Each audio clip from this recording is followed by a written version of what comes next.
Assalamualaikum dan salam sejahtera. Jom belajar sejarah bersama saya, Cikgu Ainul Munira binti Mahmud dari SMK Kuala Kurau. Hari ini, kita akan belajar tentang sejarah tingkatan 5 KSSM, bab 6, cabaran selepas pembentukan Malaysia, subtopik 6.3, menangani ancaman komunis.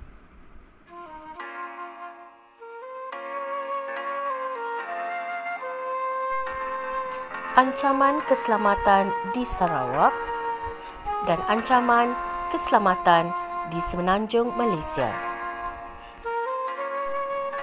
Baiklah, kita akan lihat terlebih dahulu ancaman keselamatan di Sarawak. Ancaman gerakan politik. Gerakan komunis bermula sejak pendudukan Jepun oleh CCO. Komunis terlibat dalam politik menentang gagasan Malaysia. Kerajaan Sarawak memburu dan menangkap ahli yang terlibat dan impaknya mereka melarikan diri ke Kalimantan dan membentuk Parti Komunis Kalimantan Utara atau PKKU. Mereka meneruskan penentangan melalui Pasukan Rakyat Kalimantan Utara atau PARAKU dan Pasukan Gerila Rakyat Sarawak atau PGRS. Komunis ingin membentuk Republik Komunis di Sarawak. Ancaman bersenjata. Pada 5 Ogos 1952, Komunis menyerang Batu Kitang, Kuching, dan peristiwa ini menandakan permulaan serangan komunis terhadap orang awam. Usaha mengatasi ancaman komunis di Sarawak. Perang saraf. Usaha mengatasi ancaman komunis ini dilakukan dengan cara menyebarkan risalah untuk maklumat, mengadakan perhimpunan awam bagi tujuan kesedaran, mengisytiharkan kawasan putih iaitu kawasan bebas komunis, menawarkan program pengampunan kepada anggota komunis dan mengadakan kemudahan infrastruktur. Seterusnya, operasi ketenteraan. Operasi Hammer pada 1969 di bahagian pertama, Operasi Sri Aman di bahagian kedua dan operasi oleh Rascom di bahagian ketiga. Ancaman komunis telah membangkitkan penentangan penduduk tempatan. Operasi Hammer Sarawak. Julai 1965, penempatan baru bagi 7,500 orang. 1,200 keluarga, kebanyakannya berketurunan Hakka, dipindahkan di 3 kawasan sepanjang Jalan Kuching Serian. Pertempatan ini dikawal sepanjang masa dalam tempoh 24 jam sehari. Tujuannya bagi melindungi dari ancaman komunis. Operasi Hammer mengakibatkan gerakan komunis goyah dan langkah berterusan menyebabkan komunis ditangkap. Pada 1970, Operasi Hammer ditamatkan. Operasi Jalan Raja. Operasi ini dilancarkan pada 1970 di Nanok, Asajaya di bahagian pertama. Pada 13 Oktober 1973, Bong Ki Chok, pemimpin komunis, menulis surat kepada Datuk Patinggi Abdul Rahman Yaakob, Ketua Menteri Sarawak, menyatakan hasrat untuk berunding. Seramai 500 orang anggota komunis keluar dari hutan dan menyerah diri. Usaha memenangi hati rakyat menyebabkan komunis tidak mendapat sokongan penduduk.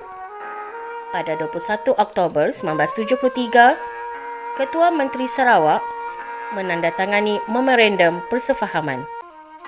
Anggota komunis CCO menyerah diri dan berakhirlah ancaman komunis di Sarawak. Pada 5 Mac 1980, Sekatan Keselamatan Operasi Hammer di Kuching Serian dibatalkan.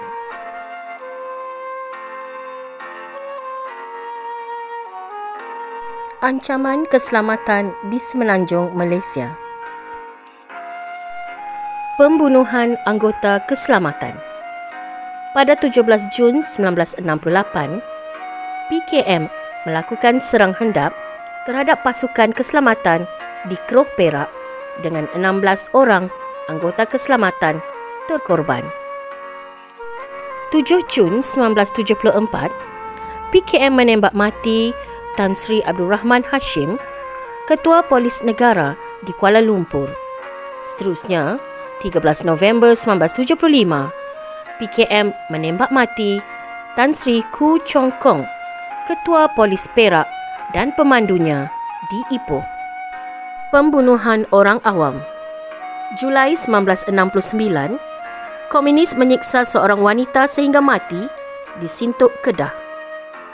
Komunis turut memasang periuk api di sepanjang jalan Changlun, Kedah. Komunis juga meletupkan jalan raya dan jambatan kereta api.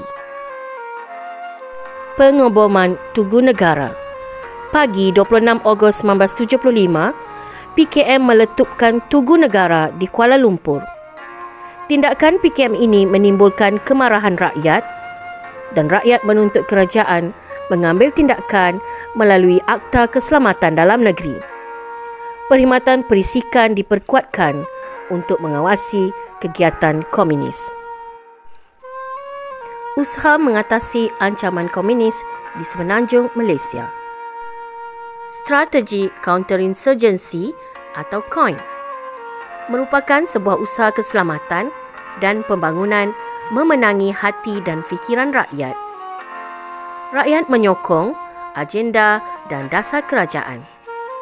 Kerjasama anggota keselamatan, ahli politik dan agensi kerajaan menangani komunis. Seterusnya, Perjanjian Kerjasama Sempadan.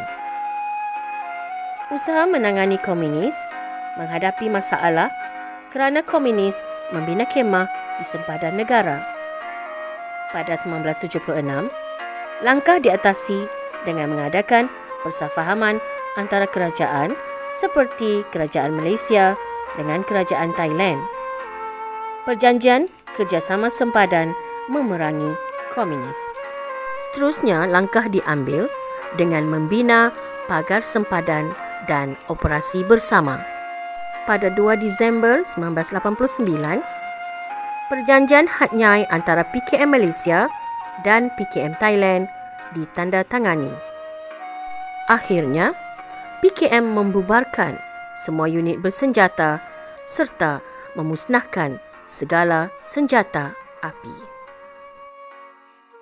Sekian, jangan lupa tekan butang share dan subscribe.